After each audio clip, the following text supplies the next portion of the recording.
آج ہم نے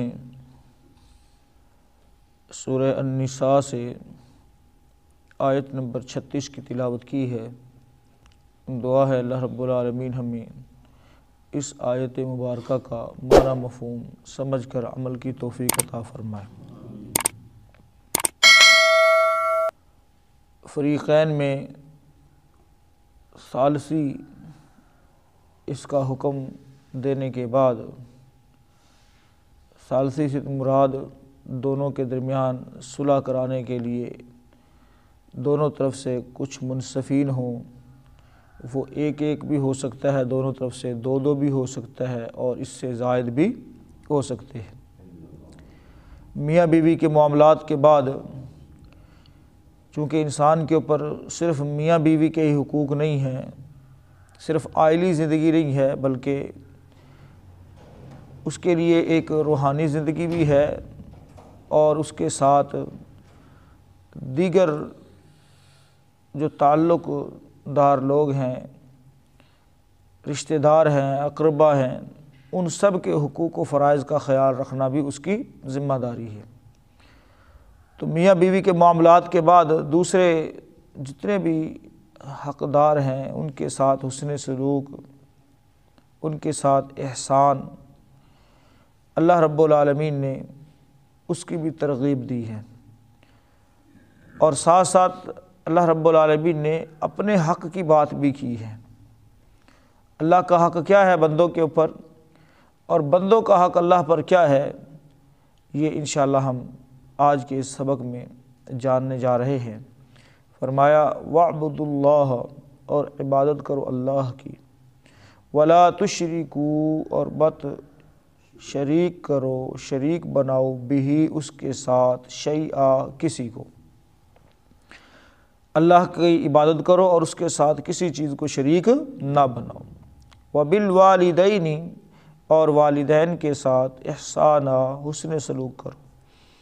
وَبِذِي الْقُرْبَى، اور قرابت والوں کے ساتھ، وَالْيَتَامَى، اور یتیموں کے ساتھ، وَالْمَسَاكِينَ، اور مسکینوں کے ساتھ، وَالْجَارِ ذِي الْقُرْبَى، اور قرابت والے ہمسائے، وَالْجَارِ الْجُنُبِ، اور اجنبی ہمسائے، وَالصَّاحِبِ بِالْجَنبِ، اور پہلو کے ساتھی کے ساتھ، وَابْنِ السَّبِيلِ، اور مسافروں کے ساتھ۔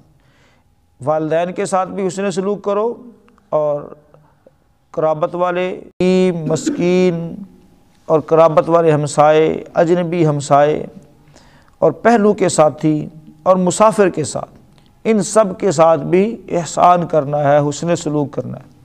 وَمَا مَلَكَتْ أَيْمَانُكُمْ، اور جن کے مالک بنے تمہارے دائیں ہاتھ، ان کے ساتھ بھی حسن سلوک کرو۔ ان اللہ، بے شک اللہ تعالیٰ، لا يحب، نہیں پسند کرتا، نہیں محبت کرتا، من کانا، جو کوئی ہو، مختالاً، اکڑنے والا، فخورا، اور شیخی مارنے والا۔ فخورا فخر سے ہے، شیخی مارنا، فخر دکھانا، اترانا۔ بے شک اللہ تعالیٰ نہیں محبت کرتا ہر اس شخص سے جو اکڑنے والا ہے، اکڑ کر دکھاتا ہے، اور فخورا، اتراتا ہے، شیخی مارتا ہے، ایسے لوگوں کو اللہ تعالیٰ پسند نہیں کرتا۔ ترجمہ دوبارہ سے دیکھیں، وَاعْبُدُوا اللَّهَ وَلَا تُشْرِكُوا بِهِ شَيْئًا، اور اللہ کی عبادت کرو اور اس کے ساتھ کسی چیز کو شریک نہ بناؤ۔ وَبِالْوَالِدَيْنِ إِحْسَانًا، اور والدین کے ساتھ حسن سلوک کرو۔ وَبِذِي الْقُرْبَى، اور قرابت والوں کے ساتھ بھی، وَالْيَتَامَى، یتیموں کے ساتھ، وَالْمَسَاكِينَ، اور مسکینوں کے ساتھ۔ یہ درمیان میں جو واو آ رہا ہے، وَالْجَارِ ذِي الْقُرْبَى وَالْجَارِ الْجُنُبِ، یہ سب واو عاطفہ ہے، یہ عطف آ رہا ہے احسان پر۔ وَبِذِي الْقُرْبَى، اور قرابت والوں کے ساتھ، وَالْيَتَامَى، یتیموں کے ساتھ، وَالْمَسَاكِينَ، اور مسکینوں کے ساتھ، وَالْجَارِ ذِي الْقُرْبَى، اور قرابت والے ہمسائے، یعنی وہ ہمسائے جو رشتہ دار بھی ہوں۔ وَالْجَارِ الْجُنُبِ، اور اجنبی ہمسائے، وَالصَّاحِبِ بِالْجَنبِ، اور پہلو کے ساتھی، وَابْنِ السَّبِيلِ، اور مسافر ان کے ساتھ، وما ملکت ایمانکم، اور ان کے ساتھ بھی جن کے مالک تمہارے دائیں ہاتھ بنے ہیں، یعنی لونڈیاں اور غلام، ان کے ساتھ بھی حسن سلوک کرنا ہے۔ ان اللہ، بے شک اللہ تعالیٰ، لا یحب، نہیں محبت کرتا، من کانا، جو کوئی ہے، مختالا، اکڑنے والا، فخورا، شیخی مارنے والا۔ محترم بھائیو، آج کے سبق میں اللہ رب العالمین نے تقریباً ہر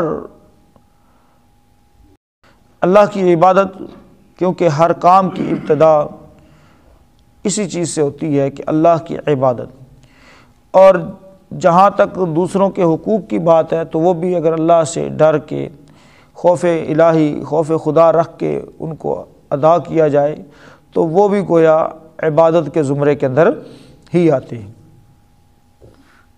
اللہ رب العالمین نے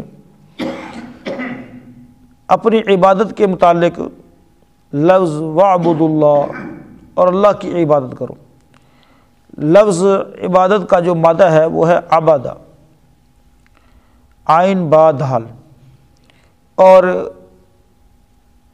یہ مشتق ہے معبد سے۔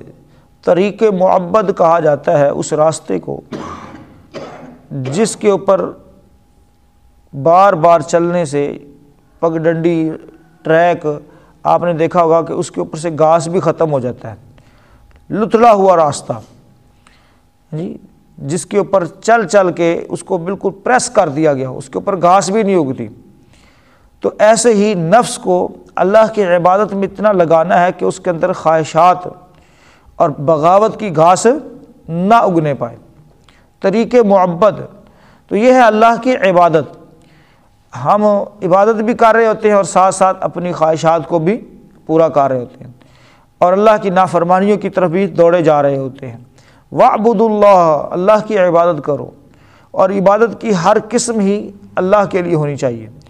ہم التحیات کے اندر، تشہد میں، التحیات للہ والصلوات والطیبات، یہ اللہ تعالیٰ سے اقرار کرتے ہیں، وعدہ کرتے ہیں کہ تمام زبانی باتیں، تمام بدنی باتیں، تمام مالی باتیں ہم صرف اور صرف اللہ کے لیے کر رہے ہیں۔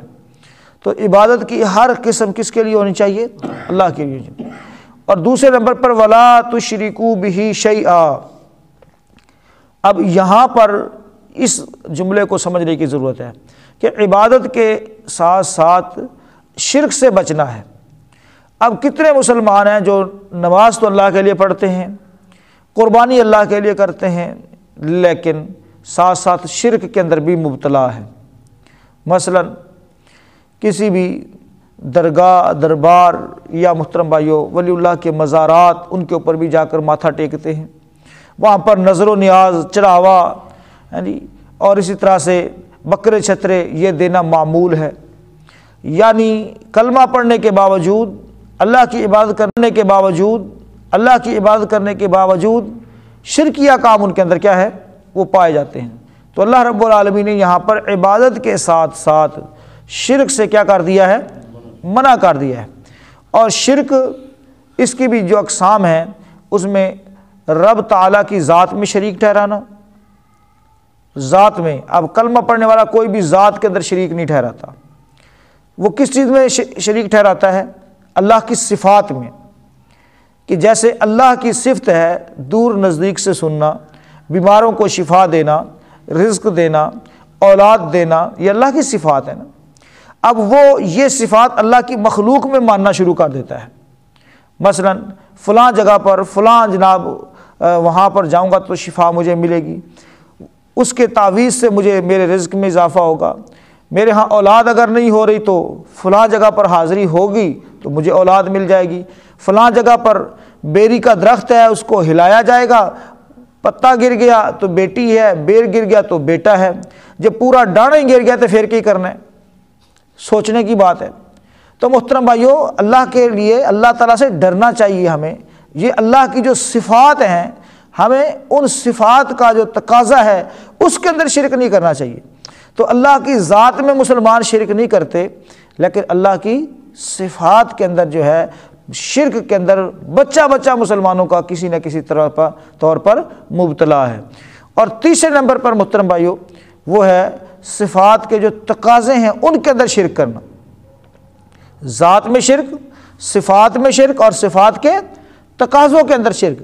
یعنی صفات اللہ تعالیٰ کی کامل ہیں، ان کے اندر کوئی تعطیل نہیں ہے، کوئی ان کی تشبیہ نہیں ہے، وہ کسی کو اللہ تعالیٰ نے دی نہیں ہوئی ہیں، وہ اللہ کے اختیارات ہیں، اللہ کی صفات ہیں۔ تو ان کا تقاضا یہ ہے کہ ہم صرف اور صرف اسی کی عبادت کریں۔ لیکن جو شرک ہم جس طرح سے صفات کے اندر کرتے ہیں، ایسے صفات کے تقاضوں کے اندر بھی شرک کے مرتکب ہوتے ہیں۔ تو یہاں پر یہ وہ جامع آیت ہے جس میں اللہ تعالیٰ نے نہ صرف اپنی عبادت کا حکم دیا بلکہ شرک سے بھی منع فرمایا ہے، شرک سے بھی منع فرمایا ہے۔ وَبِالْوَالِدَيْنِ إِحْسَانًا۔ اب محترم بھائیو، جو ربوبیت کبریٰ ہے اس کا جو حق ہے، ربوبیت کبریٰ یعنی اللہ مالک ہے، اللہ کائنات کا خالق مالک ہے، اس نے ہمیں پیدا کیا ہے۔ اور دوسری ہے ربوبیت صغریٰ، یعنی جس طرح سے اللہ رب العالمین نے ہمیں پیدا کیا ہے ایسے ہی پالا پوسا ہمیں کس نے ہے؟ والدین نے، ٹھیک ہے۔ وَبِالْوَالِدَيْنِ إِحْسَانًا۔ تو ربوبیت کبریٰ کے ساتھ ہی ربوبیت صغریٰ، یعنی اللہ کے بعد اگر انسان کے اوپر سب سے زیادہ حق ہے تو وہ کس کا ہے؟ والدین کا۔ سمجھ آ رہی بات کی؟ یعنی اللہ کے بعد سب سے زیادہ حق اگر کسی کا ہے تو وہ بندے کے اوپر کس کا ہے؟ والدین کا ہے۔ اور اس کے ساتھ احسان میں پہلے بھی کئی دفعہ بتا چکا ہوں کہ یہ سپرلیٹڈ ڈگری ہے احسان، یعنی ایکسیلنٹ کے معنی کے اندر ہے کہ والدین کے ساتھ رویہ کون سا ہونا چاہیے؟ ایکسیلنٹ ہونا چاہیے، گڈ بیٹر بیسٹ نہیں بلکہ ایکسیلنٹ۔ تو اب آپ خود اندازہ کر لیں کہ ہمارا تو گڈ کے اوپر بھی نہیں آ رہا رویہ، ہمارے معاشرے کے اندر والدین کے ساتھ ہم اس پہلے سٹیپ پر بھی نہیں ہیں، بلکہ ایسا بیہیو کرتے ہیں، اس طرح ہمارا جو ایٹیچیوڈ ہوتا ہے وہ اتنا غلط ہوتا ہے کہ خاص کر والدہ کے ساتھ محترم بھائیوں اب اس کو بیان نہیں کیا جا سکتا، یعنی اتنا رف ہمارا طریقہ ہوتا ہے۔ تو اللہ تعالیٰ نے احسان اپنی عبادت کے بعد، اپنے حق کے بعد فوراً والدین کا حق ذکر کرنا اللہ تعالیٰ کی طرف سے، تو یہ محترم بھائیوں اس بات کی اہمیت کو مزید اجاگر کرتا ہے کہ بندے کے اوپر والدین کے حقوق کتنے زیادہ ہیں۔ تو اس اعتبار سے والدین کے ساتھ حسن سلوک کرنا، وَبِذِي الْقُرْبَى، تو قرابت والے جو ہیں رشتہ دار، یہ محترم بھائیوں اس کے اندر وہی قانون، پہلے خون کے رشتہ دار ہے، ہاں جی، اس کے بعد پھر بندے کے سسرالی رشتہ دار ہیں، ددیالی رشتہ دار ہیں، یہ سارے اس کے اندر آ جاتے ہیں۔ تو قرابت والے، والیتامى، یتیم کی کفالت، اس کے متعلق رسول اللہ صلی اللہ علیہ وسلم نے محترم بھائیوں کفالت کرنے والے کو جنت کی بشارت دی ہے کہ میں اور یتیم کی کفالت کرنے والا وہ کل قیامت کے دن جنت میں ایسے ہوں گے جیسے یہ 2 انگلیاں ہیں۔ اور اسی طرح سے قرابت والوں کے ساتھ فرمایا عام بندے کے اوپر جب بندہ صدقہ کرتا ہے وہ 1 صدقے کا ثواب ہے، اور اگر رشتہ داروں کے اوپر صدقہ کرتا ہے، رشتہ دار غریب ان کے اوپر صدقہ کرتا ہے تو اس کو ڈبل اجر ملے گا، ایک صدقہ کرنے کا اور دوسرا صلہ رحمی کرنے کا۔ تو یہ قرابت والوں کے متعلق۔ والمساکین، مسکین، محترم بھائیوں مسکین کون ہے اس بات کو تھوڑا سا سمجھنے کی ضرورت ہے۔ یتیم اس کی تو کفالت ہو بھی جاتی ہے، کر بھی رہے ہوتے ہیں، ادارے بھی موجود ہیں، لیکن مسکین بندہ جس کا کوئی پرسان حال نہیں، جو بنیادی ضروریات سے محروم ہے، اس کا جو سفید پوش جسے ہم کہتے ہیں، اور وہ لوگوں کے سامنے ہاتھ نہیں پھیلاتا، لا یسألون الناس الحافا، وہ لوگوں کے ساتھ لپٹ کر چمٹ کر سوال نہیں کرتا، لیکن حالت بڑی خراب ہے اس کی، تو بنیادی ضرورتوں سے محروم ہے، تو ایسے بندوں کو تلاش کر کے کھوج لگا کر ان کی ہیلپ کرنا، مدد کرنا، یہ بھی محترم بھائیو بہت بڑا اجر ہے۔ والجار ذی القربى، اب ہمسائے 2 طرح کے ہوتے ہیں، ایک ہے محترم بھائیو وہ جو رشتہ دار بھی ہے، اور ایک وہ ہے جس کے ساتھ کوئی خونی رشتہ نہیں ہے، ویسے ہمسایہ ہے۔ تو اللہ تعالیٰ نے دونوں یہاں پر ہمسائے ذکر کر دیے، والجار ذی القربى والجار الجنب۔ محترم بھائیو رشتہ دار ہمسایہ اور غیر رشتہ دار ہمسایہ دونوں کے ساتھ اچھا سلوک کرنا، اور رشتہ دار ہمسایہ اس کے حق پھر اور زیادہ ہو جاتے ہیں۔ اور جو عام ہمسایہ ہے رسول اللہ صلی اللہ علیہ وسلم نے اس کے متعلق بھی فرمایا کہ جبرائیل نے مجھے ہمسائے کے ساتھ حسن سلوک کی بہت زیادہ تاکید کی، یہاں تک کہ مجھے ڈر ہونے لگا کہ کہیں ہمسائے کو وارث نہ بنا دیا جائے۔ تو ایک پرانی مثال ہے ہمسایہ ماں پیو جایا، یعنی بہت قربت ہوتی ہے ہمسائے کے ساتھ اور اس کے حق حقوق کا خیال رکھا جائے۔ اب ہمسایہ قریب قریب ہے سب، تو اب اس میں بھی اللہ کے رسول صلی اللہ علیہ وسلم نے جو زیادہ قریب ہے اس کا زیادہ حق رکھا ہے۔ سیدہ عائشہ رضی اللہ تعالی عنہا سوال کرتی ہیں اللہ کے نبی صلی اللہ علیہ وسلم میرے ہمسائے ہیں، میں ان میں سے کس کو تحفہ دوں؟ پہلے کس کو تحفہ دوں؟ کس کے گھر سالن بھیجوں؟ کس کے گھر کوئی چیز بھیجوں؟ نبی صلی اللہ علیہ وسلم نے فرمایا جس کا دروازہ تیرے دروازے کے زیادہ قریب ہے، جس کا دروازہ تیرے دروازے کے زیادہ قریب ہے، یعنی اس ہمسائے کا زیادہ حق بنتا ہے۔ تو بھائیو ہم دائیں بائیں دور دراز تعلقات بڑے رکھتے ہیں، لیکن ہمسایوں کا خیال، ان کا لحاظ، ان کی خیر خبر اکثر نہیں ہوتی۔ اللہ تعالیٰ ہم اس سے بات سے محفوظ فرمائے۔ وَالصَّاحِبِ بِالْجَنْبِ، اور پہلو کا ساتھی۔ پہلو کا ساتھی سے مراد محترم بھائی ہم سفر کر رہے ہیں یا کلاس فیلو ہے یا جاب پر ہیں، کولیگ وغیرہ، یہ کیا ہے؟ اسی طرح سے بیوی ہے، یہ بھی کیا تھی؟ پہلو کا ساتھی سے مراد محترم بھائی ہم سفر کر رہے ہیں یا کلاس فیلو ہے یا جاب پر ہیں، کولیگ وغیرہ، یہ کیا ہے؟ اسی طرح سے بیوی ہے، یہ بھی کیا ہے؟ پہلو کا ساتھی ہے۔ تو عارضی ہمسائے بھی ہوتے ہیں بعض اوقات، تو یہ سب پہلو کے ساتھی ہیں، ان کے ساتھ حسن سلوک کرنا۔ ہم نشین، علم سیکھنے والا، کاروبار کے سلسلے میں آ کر بیٹھنے والا، دکاندار وغیرہ وغیرہ، یہ سب کیا ہیں؟ یہ ہمسائے ہیں، یہ پہلو کے ساتھی ہیں۔ وابن السبیل، اور مسافر۔ مسافر محترم بھائیو وہ سفر کر رہا ہے دوران سفر، یا پھر آپ کے پاس مہمان کے طور پر آیا ہے، وہ بھی کیا ہے؟ مسافر ہے۔ تو مسافر 3 دن تک اس کی آؤ بھگت کرنا، اس کے اوپر خرچ کرنا، یہ محترم بھائیو فریضہ ہے 3 دن تک۔ اس کے بعد پھر عام روٹین کے اندر جو گھر میں پکے محترم بھائی اسی طرح سے بندے کو چلنا چاہیے۔ 3 دن تک مہمان نوازی یہ حق قرار دیا ہے رسول اللہ صلی اللہ علیہ وسلم نے کہ مہمان کے اکرام میں، اس کی عزت افزائی میں بندہ بڑھ چڑھ کر حصہ لے۔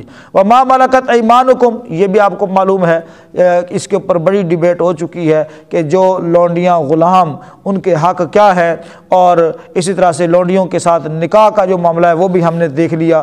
غلاموں کے ساتھ اتنے سلوک رسول اللہ صلی اللہ علیہ وسلم اپنے آخری وقت میں بھی غلاموں کے ساتھ اتنے سلوک۔ غلاموں کے اندر آج کل وہ غلامی کا سلسلہ تو نہیں، لیکن جو ملازمین ہیں، یاد رکھیے یہ غلام نہیں ہے، لیکن ملازمین کے ساتھ حسن سلوک کرنا، ان کی ضروریات کا خیال رکھنا، اور وہ ملازمین جو اپنی محنت کر کے ہم سے تنخواہ لیتے ہیں، یاد رکھیے اگر وہ لوگ مسکین کے درجے میں آتے ہیں تو ان کے ساتھ مزید ہمیں حسن سلوک کرنا چاہیے اور ان کی ہیلپ کرنی چاہیے۔ اپنے زکوٰۃ میں، صدقات میں ان کا خیال رکھنا ہمارے اوپر کیا ہے؟ ضروری ہے۔ اس بات کو بھی ہم نے مد نظر رکھنا چاہیے۔ وَمَا مَلَكَتْ أَيْمَانُكُمْ إِنَّ اللَّهَ لَا يُحِبُّ مَنْ كَانَ مُخْتَالًا فَخُورًا، تو اکڑنے والا، یعنی جس کے دل میں ذرہ برابر بھی تکبر ہوگا وہ جنت میں نہیں جائے گا۔ تو یہاں پر یہ سارے حق حقوق بیان کرنے کے بعد ان حق کے اندر جو غفلت آتی ہے وہ 2 چیزوں کی بنیاد پر آتی ہے، ایک اکڑنے ہے، اترانے اور فخر کی وجہ سے۔ تو محترم بھائیو ان دونوں چیزوں کو اللہ تعالیٰ نے فرمایا کہ جس چیز بندے کے اندر یہ چیزیں ہیں اللہ تعالیٰ اس کو پسند نہیں کرتا۔ تو اپنے دل کے اندر بھی جھانکنا ہے، ہاں جی، دل کے اندر بھی کہ میں اگر کسی کے ساتھ جو ہے بول رہا ہوں، کسی کے ساتھ میرا جو رویہ ہے وہ کس انداز کا ہے، اگر تو اکڑنا ہے، اترانا ہے، فخر اور تکبر کی بنیاد پر ہے، میں اس کو حقیر سمجھتا ہوں، اس کو کچھ سمجھتا نہیں ہوں، تو محترم بھائیو ہمیں چاہیے کہ اس رویے کو چھوڑ دیں۔ کیوں؟ اس رویے کو اختیار کرنے سے بندہ اللہ کی نظر میں گر جائے گا۔